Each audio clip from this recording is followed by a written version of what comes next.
আল্লাহ পাক রব্বুল আলামিন বলছেন আল্লাযীনা ইউকিমুনাস সালাতা, নামাজের কথা বলছেন।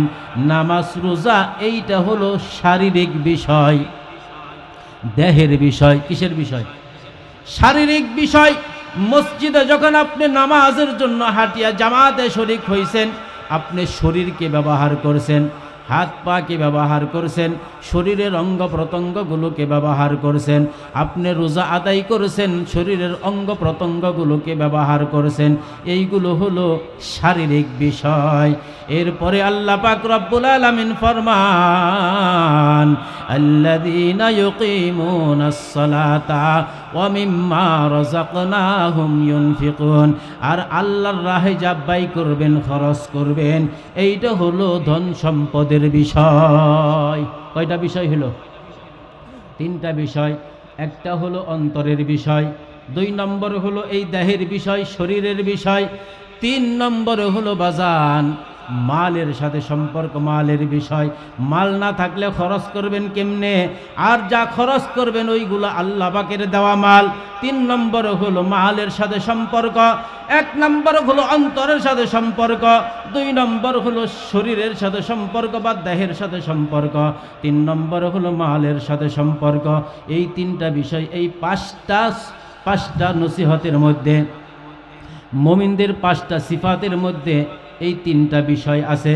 3টা বিষয় থাকার কারণে আল্লাহ পাক রব্বুল আলামিন আমাকে আপনাকে, যাদের কাছে এই গুণগুলো বা সিফাতগুলো আছে, আল্লাহ পাক রব্বুল আলামিন তাকে 3টা পুরস্কারে পুরস্কৃত করবে। 1 নম্বরে হলো বাযাল্লাহুম দারাজাতুন ইনদা রাব্বিহিম। 1 নম্বর হলো আল্লাহ পাক রব্বুল আলামিন তার মর্যাদা বাড়াইয়া দিবে, তার মর্যাদাকে বাড়াইয়া দিবে। চাকরি করে, চাকরিতে পদোন্নতি দান করবে কে? জোরে বলেন, কে দান করবে? চাকরিতে পদোন্নতি দান করবে আল্লাহ। সমাজে সম্মান বাড়িয়ে দিবে আল্লাহ, মানুষের মাঝে সম্মান বাড়িয়ে দিবে আল্লাহ, কবরে ফেরেশতাদের মাঝে সম্মান বাড়িয়ে দিবে আল্লাহ, হাসর মিজান পুলসিরাতে সম্মান বাড়িয়ে দিবে কে? শেষ ঠিকানা জান্নাত দিবে কে? জান্নাতে সম্মান বাড়িয়ে দিবে আল্লাহ, জান্নাতের সর্বোচ্চ মোকাম দান করবেন আল্লাহ পাক রব্বুল আলামিন। ফরমান লাহুম দারাজাতুন ইনদা রাব্বিহিম ওয়া মাগফিরাতুন। 2 নম্বরে হলো পুরস্কার, আল্লাহ পাক রব্বুল আলামিন ক্ষমা করে দিবে। কি করে দিবে? ক্ষমা করে দিবে। 3য় নম্বরের পুরস্কার হলো আল্লাহ পাক রব্বুল আলামিন ফরমান ওয়া রিজকুন কারীম। আল্লাহ পাক রব্বুল আলামিন ফরমান 3য় নম্বরের পুরস্কার হলো আল্লাহ পাক রব্বুল আলামিন তাকে সম্মানিত রিজিক দান করবে। রিজিকের মালিক কে? জোরে বলেন, রিজিকের মালিক কে? একটা ঘটনা মনে পড়ছে। হজের সফরে যাচ্ছে হাজী সাহেব, হজের সফরে যাচ্ছে, দেখে এক ব্যক্তি, সংক্ষেপ বলে, দেখে এক ব্যক্তি রোগাক্রান্ত অসুস্থ অবস্থায় পড়ে আছে। বেশ কয়েকদিন যাবৎ তার সেবা শ্রদ্ধা করার কেউ নাই, সেবা যত্ন করার কেউ নাই। কে খাবে, কে তাকে খাবার দিবে, কে তাকে খাওয়ান দিবে? যেই ব্যক্তি পড়ে আছে ওই ব্যক্তি একমাত্র আল্লাহর জন্য হজে যাত্রা করেছে। কার জন্য? আল্লাহর জন্য হজে যাত্রা করেছে। আল্লাহর জন্য যে হজে যাত্রা করছে এটা আল্লাহ জানে কি জানে না? না মানুষ তাকে হাজী সাহেব বলবে সেই জন্য যায়, মানুষ খারাপ বলবে সেই জন্যও যায় না, হাজী সাহেব বলবে তাও না। তার অন্তর একমাত্র আল্লাহ পাকের ভালোবাসা নিয়া, আল্লাহ পাকের মোহাব্বত নিয়ে হাজী সাহেব হজে চলছে। আল্লাহর ফজলে, আল্লাহর কৃপায় রাস্তায় যাওয়ার পরে তিনি অসুস্থ, রোগাক্রান্ত, জমিনে শটান দিয়ে পড়ে আছে। হজের কাফিলা যাচ্ছে রাস্তা দিয়া, দেখে একজন হাজী সাহেব হজের সফরে যাচ্ছে, উনি রাস্তায় পড়ে আছে। কয়েকদিন যাবৎ কে তারে সেবা শ্রদ্ধা করে, কে তাকে খাবার দেয়? কেউ খাবার দেনেওয়ালা নাই, কেউ সেবা যত্ন করনেওয়ালা নাই। দেখতে লাগলেন একটা পাখি, কতক্ষণ পর পর কয়েক মিনিট পর পর একটা পাখি আসে। পাখি আইসা তার মুখের ভিতরে কি যেন দিয়া যায়। হজের কাফেলার থেকে এক ব্যক্তি সামনে অগ্রসর হয়েছে। সামনে অগ্রসর হওয়ার পরে তিনি খেয়াল করলেন, লক্ষ্য করলেন পাখি আসে কতক্ষণ পর পর, কয়েক মিনিট পর পর খাবার নিয়া তার ঠোঁটে করে খাবার নিয়া হাজী সাহেবের কাছে আসে। আসার পরে তার মুখের ভিতরে এই খাবারটা দিয়া যায়। আল্লাহ পাক রব্বুল আলামিন বুঝাইতে চাই, রিজিকের মালিক আমি আল্লাহ। রিজিকের মালিক কে? রিজিকের মালিক কে? রিজিকের মালিক হলো আল্লাহ। ও দোস্ত, বহু রকমের রিজিক আছে দুনিয়াতে, আছে কি নাই? সুদী ব্যবসায়ী রিজিক হয়, হারাম ব্যবসায়ী রিজিক হয়, হারাম পন্থায় রিজিকের ব্যবস্থা হয়, মারিং কাটিং করিয়া রিজিকের ব্যবস্থা হয়, মানুষের টাকা পয়সা মারিয়া রিজিকের ব্যবস্থা হয়, বহুভাবে রিজিকের ব্যবস্থা হয়। কিন্তু আল্লাহ পাক রব্বুল আলামিন বলেছেন, যে ব্যক্তি ঈমান থাকবে ভালো, আমি আল্লাহ তাকে সম্মানিত রিজিক দান করব।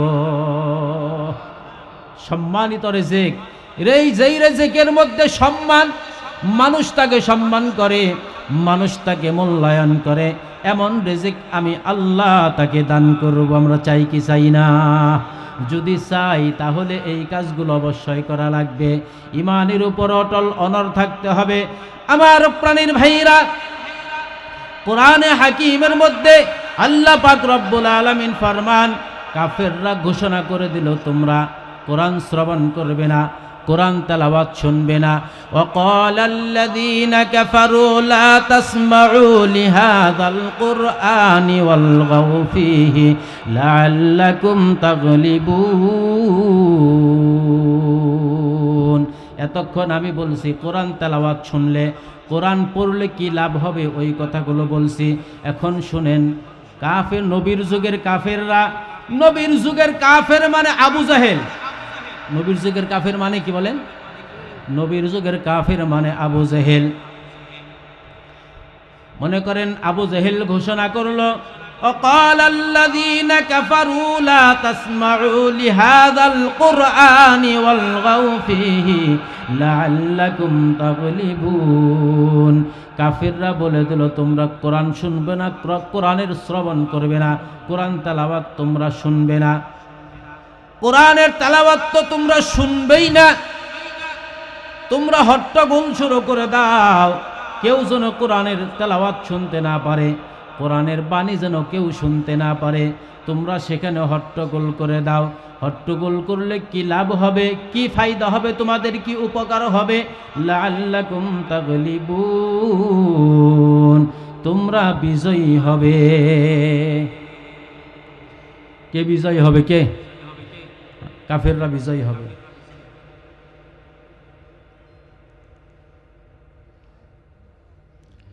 কোরআনের তেলাওয়াত শোনার থেকে বারণ করলো, নিষেধ করলো, তোমরা কোরআন শুনবে না, কাউকে শুনতেও দিবে না, তোমরা হট্টগোল করবা, গন্ডগোল করবা, যেন কেউ কোরআন তেলাওয়াত শুনতে না পারে। এই কাজ যদি তোমরা করো, উপকার কি হবে, ফায়দা কি হবে? ফায়দা হবে, আল্লাহ তাআলাই বলে দিয়েছেন তাগলিবুন, তোমরা বিজয়ী হবে। মুসলিমের উপরে, ইমানদারদের উপরে তোমরা বিজয়ী হবে। কি লাভ হবে? কোরআনে কারিমের তেলাওয়াত শোনার থেকে বারণ করলে, হট্টগোল করলে, বাধা প্রদান করলে, আসেনি নাই? যেরকম আছে না? আছে। কোরআনে কারিমের তেলাওয়াত শোনার থেকে বারণ করলে, নিষেধ করলে তারা বিজয়ী হবে, এই কথা আল্লাহ পাক রব্বুল আলামিন বলে দিয়েছে। আর তারা বিজয়ী হবে বটে। আল্লাহ পাক রব্বুল আলামিন পরের আয়াতে তাদের শাস্তির ঘোষণা দিয়েছে, ফালানুযীকান্নাল্লাযীনা কাফারু আযাবান শাদীদা।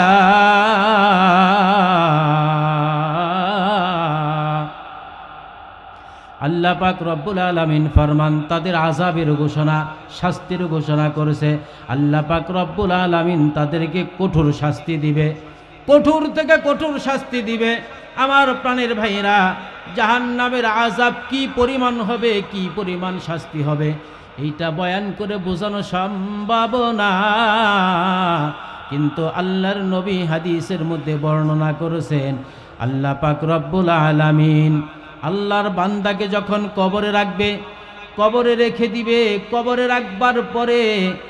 রাখবার পরে মুহাদ্দিসিনে কেরাম, মুফাসসিরিনে কেরাম বলছেন, কবরের যেই ব্যক্তিকে দাফন করা হয়, কবরস্থ করা হয়, ওনাকে কবর দেওয়ার পরে জানাজার মানুষগুলো একটু দূরে সরিয়ে আসবে,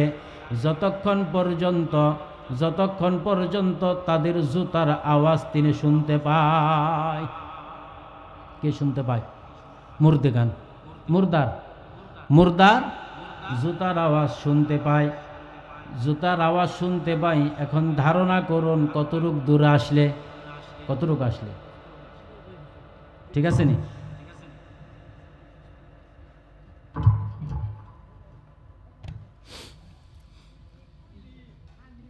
মুফাসসিরিনে কেরাম ফরমান, মুর্দার ব্যক্তিকে দাফন করবার পরে জানাজার মানুষগুলো একটু দূরে সইরা আসে, যখন ওই মুর্দার ব্যক্তি জুতা স্যান্ডেলের আওয়াজ শুনতে পান, ঠিক এই সময়ে মালাকানে ফায়ুজলিসানিহি, দুইজন ফেরেশতা মুর্দার ব্যক্তিকে ধইরা উঠায়, বসায়, কবর উঠা, বস। মুর্দার ব্যক্তিকে দুইজন ফেরেশতা কবরে উঠায়া বসাইবার পরে তিনটা প্রশ্ন করে। কয়টা? আরো জোরে বলেন, কয়টা? তিনটা প্রশ্ন করে। এক নাম্বার হলো মার রব্বুকা, তোমার রবকে, ওমা দীনুকা, তোমার দিন কি, ওমান নাবিয়ুকা, তোমার নবীকে। এই তিনটা প্রশ্ন করে। আমার প্রাণের ভাইরা, বাজানেরা, এই তিনটা প্রশ্নের জবাব দিতে পারবে কে? পরিপূর্ণ ঈমান আছে যার। প্রশ্ন করবে কি? মার রব্বুকা, তোমার রবকে, ওমা দীনুকা, তোমার দিন কি, ওমান নাবিয়ুকা, তোমার নবীকে। এই তিনটা প্রশ্ন করবে। এই তিনটা প্রশ্ন উত্তর বড় সহজ, কিন্তু বাজান মৃত্যুর পরে, মরণের পরে কিন্তু মনে থাকবে না। কথা বলেন, থাকবেনি?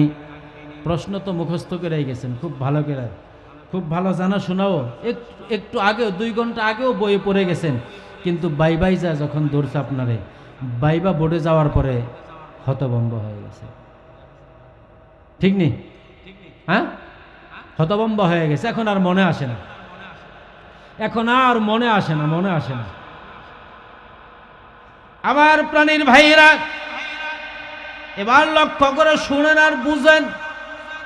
মালাকুল মউত আজরাইল আলাইহিস সালাতু ওয়াস সালাম যখন জান কবজ করবার জন্য যখন আসবে গো বাজান, তার আকার আকৃতি দেখবার পরে, গঠন প্রণালী দেখবার পরে দেখবে তার পাটা জমিনে আর মাথাটা আসমানে।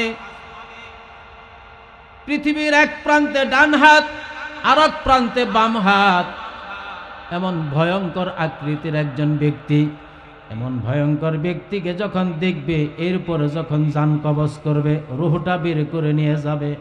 এই রূহটা যখন বের করার চেষ্টা করবে, রূহটা আর দেহের থেকে বের হইবে না, হইতে চাইবে না। সুফিয়ায়ে কেরাম বলেন, তাত্ত্বিকগণ বলতে থাকেন, শরীরের ভিতরে 360টা জোড়া আছে। এই রুহটা 360টা মোকামের ভিতরে দৌড়াদৌড়ি করতে থাকবে, পালায়ন করবে, রুহ আর বের হবে না। কিন্তু আজরাইল আলাইহিস সালাতু ওয়াস সালাম 2 ধরনের মানুষের জান কবজ করবেন। এক ধরনের মানুষ হলো মুমিন, আর এক ধরনের মানুষ হলো কাফের। এই 2 ধরনের মানুষের জান কবজ করবে।